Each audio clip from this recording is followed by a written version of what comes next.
So first, I want to check in on your mentoring or your Socratic questioning with C. How's that going? Great. We are not going to be meeting until April 2nd, I think, because their family's on a trip. But it's been going well so far.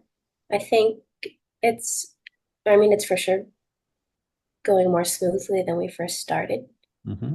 Um, Kind of the same as last time, though. I've been trying to uh, ask him more relatable questions. I don't really know how relatable last week's topic was. I asked him what he thought about navigation and GPS and how people made maps. And I showed him a picture of a really old map versus a new one, just because I thought that would be interesting. Hmm. Um, and then we had a good conversation.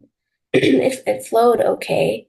I feel like since he wasn't really knowledgeable in that topic, it didn't go so smoothly, or as smoothly as I thought it would be.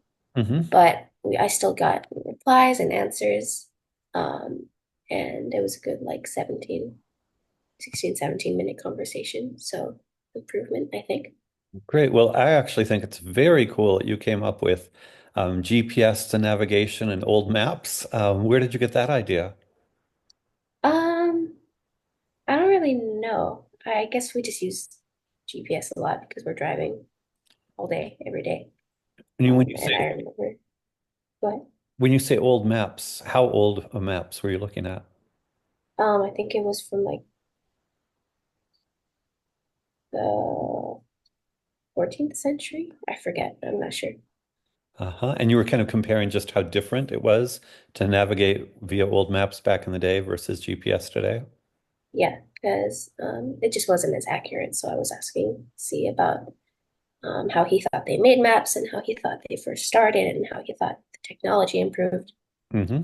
Uh, Did you know something about all these questions? I knew a little bit, but I honestly was just trying to see what he thought, and maybe I could look stuff up along the way and try and tell him facts that I just learned. Perfect. And were you looking things up along the way?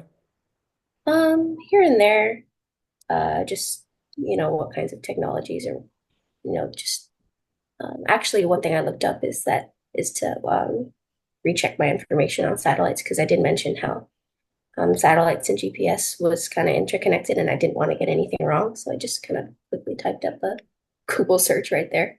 Good, good, good. Um, No, it's interesting. So there are interesting tensions, I would say, between relatable on the one hand and background information on the other. And sometimes, with you and with students and with classes, sometimes I think I can ask a question, and I really quickly realize they don't have enough background information, and so I do have to shift into a role of providing information, and that's totally okay as well.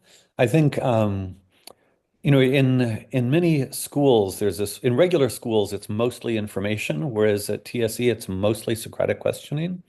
And I think one of the reasons very often in schools they think Socratic questioning doesn't work is because on many issues, kids just don't have the background information.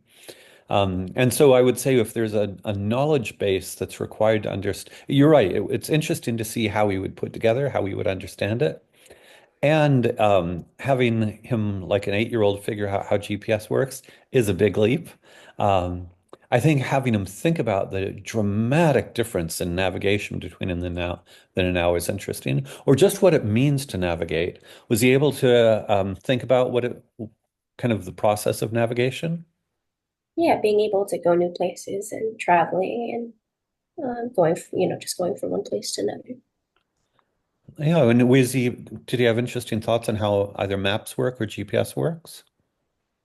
Um, he, to be honest, he was just kind of answering the questions. He didn't like input anything otherwise, which is something I'm like having a little bit of trouble with. Well, and Um, yeah, and I but think I do think that it's tricky because the technicalities, you or I might have to look up. And so he couldn't be expected to get to the technicalities. On the other hand, for me, just going back to experiential and relatable, um, when if we've lived somewhere, we know how to get around. If there's kind of a line of sight where we can see from A to B, then we can get around. But I think of both GPS and maps as really interesting techniques for helping us find out how to go places we've never been. And that's just interesting. But it doesn't surprise me that it was sort of too much for an 8-year-old.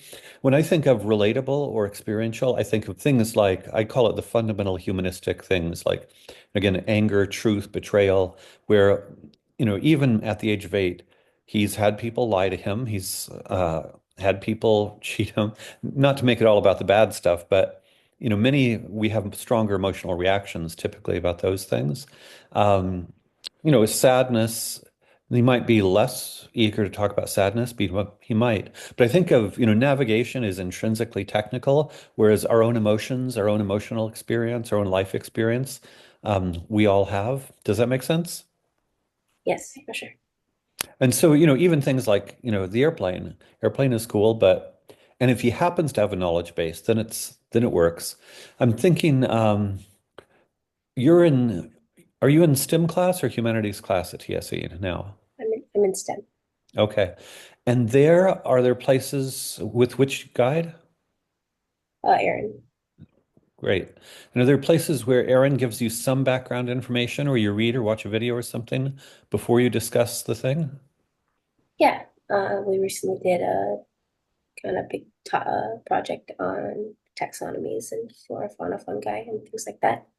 And at least for this one part, we watched a brief video on fungi reproduction before we dove into the actual topic. Got it. And I suspect what she's doing is she's providing you background knowledge. So then when there is a space to discuss, you've got the background knowledge needed to discuss it. Does that sound accurate? Yes. So I would say if you're going to do something technical, you might need to kind of prepare with a little bit of background knowledge. So I would say in some ways, there are the kind of humanistic, universal human emotions, that kind of relatable. Or if it's scientific or technical or mathematical, you either want to make sure that he has the background knowledge and or you want to provide the background knowledge. Just because for those sorts of things, you definitely need background knowledge. Make sense? Yeah, it does. Um, well, good. In which case, anything else on mentoring, Socratic mentoring of C? No, I'm just having a really fun time. Oh, I'm glad you're enjoying it. What do you enjoy about it? Uh, Coming up with new topics, and even though it's like kind of stressful in the moment, what those moments where like I don't have anything, it's kind of uh exhilarating to try and come up with something else while I'm like facing someone who's expecting something Good, to come out of my mouth, I guess. I don't know. good, good, good. How much in advance do you prepare and what kind of preparation do you do? Usually a couple days before I ask my brother what he's interested in, or I just try and think about something. Mm-hmm. Because I think my brother and Camden I mean, C, are about the same age. I think they're both 9. Yep. And even though we live in different places, they both do jujitsu. I mean, Logan doesn't have any interest in planes right now, but Mm-hmm. they could be similar in some ways. So I asked my brother, Mm-hmm. uh, and sometimes I just ask him questions that I'm going to ask, see before, like maybe right before the call, just so I have an idea Mm-hmm. of what he might reply or what I might lead on. That's good. Test driving the question, so to speak. That's great. Do you have room for another one or two, or are you so busy you really don't have room for another one or two Socratic mentees? Oh, I'd love to have more Okay. for sure. Okay, very cool. From time to time, I run across somebody, I think, Alana might be just the person for this kid. But I assumed that because you spend so much time on jujitsu and then all of your other things, including, school stuff, you'd be too busy. But it sounds like you enjoy it so much you would make time for it. Absolutely. Yeah, for sure. Very good, very good. Just quickly, how is Harvard CS50 coming? Good. I'm not taking it like week by week. I'm going a little slower just so I understand everything. But Hmm. I'm on week 6 and I'm finally back to Python, so it's a little easier. Excellent. I recently heard a saying that you have to learn C to appreciate Python, and since I knew Python before C, I'm like really appreciating it right now. So I'm glad I'm on this stage, and yeah, How having does fun how does learning C help you appreciate Python? because C is I mean, in my opinion, it's a lot more complicated and In Python, it's a newer and maybe more sophisticated language. So different people have created it so that you have to do less work in order to achieve a certain goal. Got it. I learned how to code in C a long time ago, and certainly that sounds accurate. Well, great. And there are what, something like 12 lessons in CS50, is that right? I think there's 10. There might be a couple more. Okay, something like that. Great. Well, it's wonderful. I'm so glad you're enjoying the Socratic conversations with C so much. And I will think of interesting people, interesting other students for you to work with, because I Thank, think it's really great. And I love your creativity as you get into it. So, um, always good to see you, Alana. Have a wonderful week. thank you, you too. You're welcome. Bye.